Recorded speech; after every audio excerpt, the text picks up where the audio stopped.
तो नमस्कार दोस्तों, आकांक्षा दुबे मर्डर केस में एक नया खुलासा निकल के आ रहा है। बनारस पुलिस सीआईडी टीम लेकर भदोही पहुंच चुकी है। जी हाँ, भदोही में सर्च वारंट जारी किया जा रहा है। जी हाँ, पुलिस की डॉग स्क्वाड टीम देखिए समर सिंह को पकड़ने के लिए उनके घर के अगल बगल पूरा सर्च कर रही है। जी हाँ, तो देखिए दोस्तों, कुत्ता कैसे आगे आगे भाग रहा है, उनके पीछे पुलिस है, उसके आगे आरोपी है। जी हाँ, आरोपी 10 कदम आगे है जो कि कैमरा में नजर नहीं आ रहा है। जी हाँ, तो जी हाँ दोस्तों, पुलिस टीम ने समर सिंह को अरेस्ट कर लिया है। समर सिंह पटना से नेपाल भागने की तैयारी कर रहा था।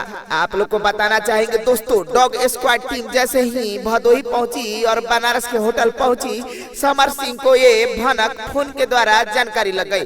तो दोस्तों, आपको मालूम होगा पुलिस की डॉग स्क्वाड टीम कितनी खतरनाक होती है।